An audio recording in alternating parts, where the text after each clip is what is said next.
where there will be at least one guy. I don't dislike Josh Bell, but there'll be at least one guy in a 15-team league that'll like him a lot more than me. And that might be me. I just like him a lot more than Moustakas. I like him a lot more than Hosmer. I like Trey Mancini a lot, but I like Bell a lot more. I like him more than Hoskins. All those guys around that area. I own Hoskins in my dynasty league, and I'm going to keep him because it's not like there's a lot else out there. But I'm not crazy about it. He's just a solid first baseman. He's the Kyle Seager of first basemen. We'll see. A couple more sleeper guys before I get out of here. Christian Walker, I like a lot. His 190 ADP. I'll take that. One. Yeah, I agree with you. We already talked about Jared Walsh, talked about Rowdy Tellez, and then Brandon Belt, man. I don't know why his ADP is all the way down to 366, but Belt kind of had one of those seasons last year. I think it went under a lot of people's radar. And it's hard to look at seasons and go, okay, well, I like this good one, I like this good one, but we're going to discount this bad one. But I like what I saw from him last year. Yeah, last year was so parochial in the viewing because you kind of, I really thought that Brandon Belt was not playing like the way the Brewers really didn't play their games in Milwaukee. They played more in Chicago. I thought that Brandon Belt played more games like somewhere else and he had a great season. And it was they moved the fences in.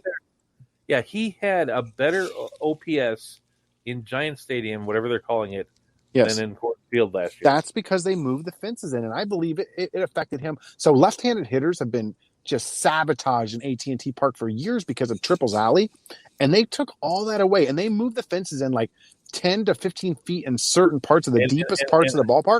And I believe it benefited Brandon Belt more than any player on the Giants or any player in baseball for that matter. And I think you're going to see the effect carry over into this year again. I was talking to, remember Rottweiler? Yes. From the show on New Year's Eve. And he said that there was, that the way that they set up the fence, there's actually certain areas where there's actually parts where the ball actually carries, which has never happened before. Yeah, because they closed. All right. So there used to be a whole like garden area back there. And they closed all that off and turned it into bullpens. And they closed off everything. It used to be like a jet stream that came from the back entrance that went literally all the way into the marina. And it was like this cold wind. And, man, they've shut all that off. And the ball carries now. I noticed it watching Giants games last year. The ball carries so differently in that ballpark. They closed a major flaw for that matter. That's why I'm excited about the future for the Giants, man. Kevin asked a question. What do you think about Wilmer Flores as an MIC or a CI? I like Wilmer Flores. I don't think what we saw out of him was fluky last year. He could come back and hit 290 this year. I don't know that the power is going to be there, but he's going to hit for base averages, I believe. He's another guy that's right outside of my top 25. I just didn't want to keep listing. I liked Wilmer Flores, and I think he can hit. The thing that I remember last year is every time that I saw a highlight of Wilmer Flores, it was of him doing something really stupid in the field. Like he's a much worse fielder than I thought. I hate even suggesting this because I was so. If you pull some tapes of me from the last couple of years, I've been such in the opposite camp. But I really wish I think they should bring the DH back in the National League, man. I really do. The story is in the first run that the MLBPA has said they don't really want it enough. I really think they should do it. What they're giving on the other side isn't worth it to them so far. I don't feel like we should be punishing guys for not being good fielders anymore. Well, it's like I don't. You get that weird thing like with the football where you have 45 players on a team or whatever it is now, 660, and it's like yeah, why not have 9 fielders and then 9 hitters and you're a pitcher for every 3 innings. I don't. There's a certain point. It's like there's something about baseball and hockey where there was a time when you could like go to spring training and sit next to a baseball player and go, that guy isn't that much different than me, and it was because they had to do everything. There was no specialization, and the same with hockey players. You look at him and you go, like, that guy looks like a human being. You go see a football player and you're like, that's something different. That's a different species. Basketball players are a completely different species. Like, where do they get those 7-footers from?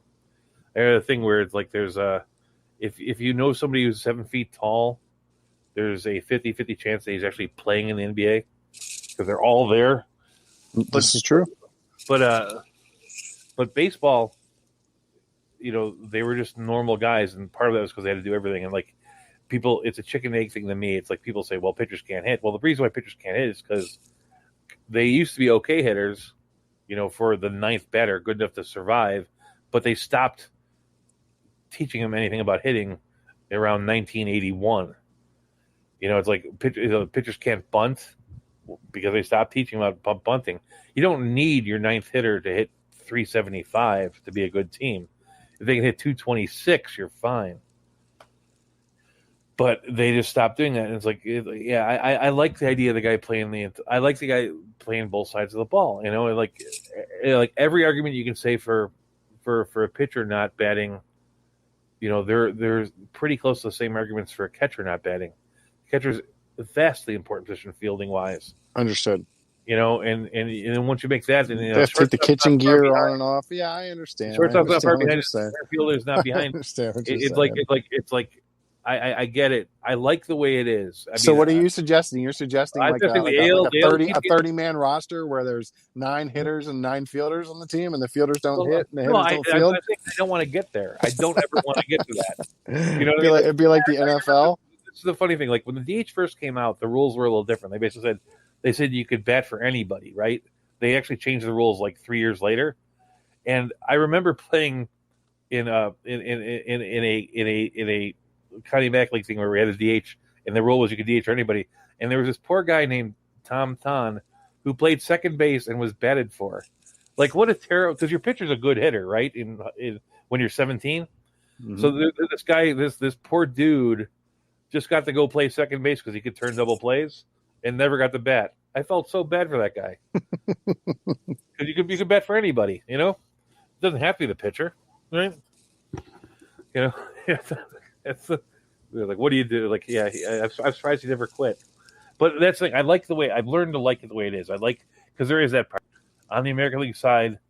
There's this thing where a couple old players can go along, but the truth is, there's not enough of these good players. I'd much rather see.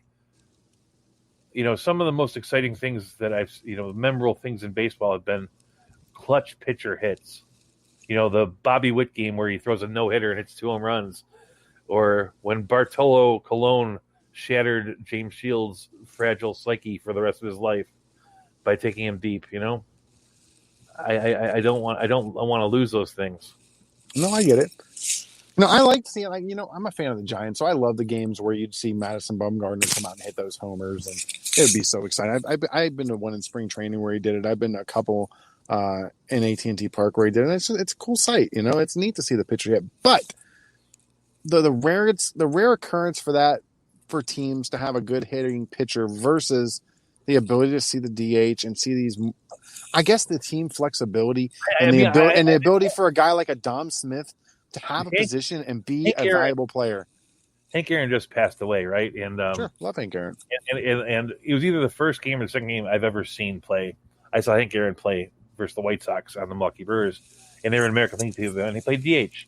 And it's wonderful to see Hank Aaron play DH when you're 5 years old, right? But I don't give a rat's ass about seeing Wilmer Flores play DH, and neither do you. And it's like, it's one thing for David Ortiz. But I do, though. I do give a crap about Wilmer Flores being a DH.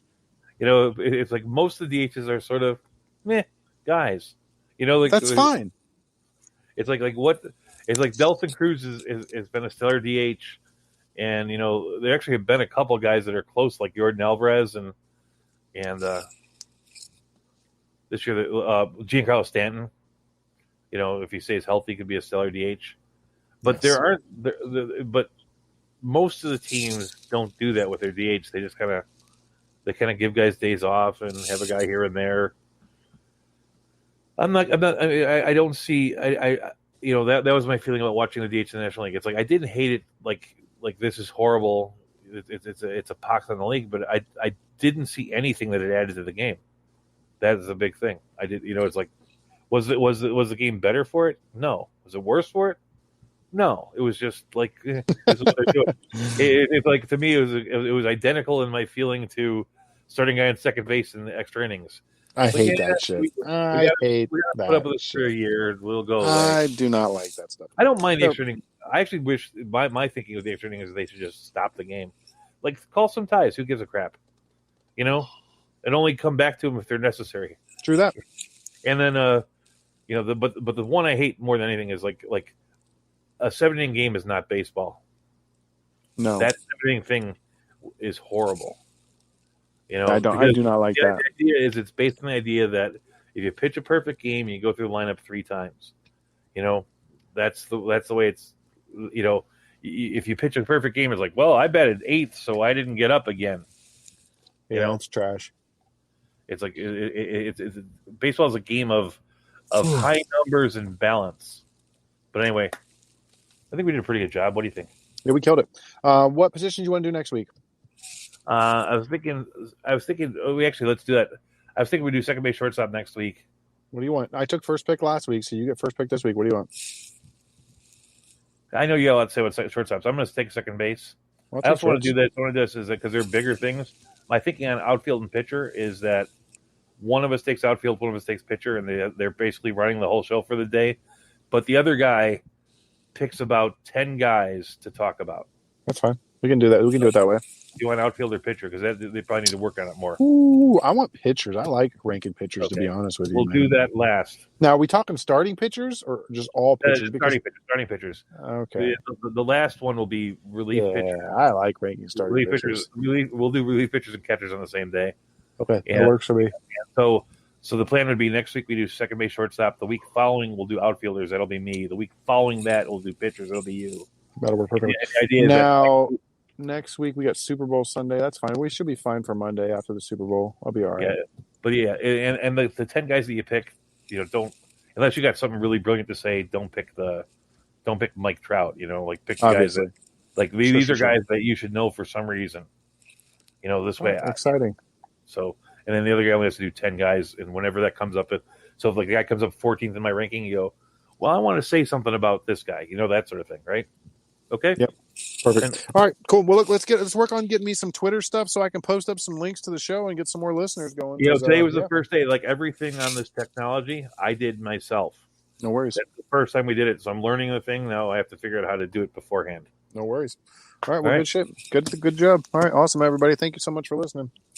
Thanks for coming in. Hey, we should point out, like our biggest fan, the guy who listens to us, won the TFGBI last year.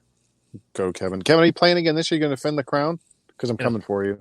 Yeah, I'm about to call you out on Twitter. That's what it's Justin's one of our been asking for. That we taught him everything he knows. He said Doug taught him everything he knows. Dan, that sort of thing.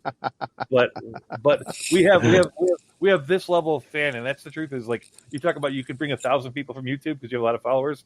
I just have people that do podcasts following me, but there's 12 of them. So I love it. See you next week. All right, guys. End broadcast.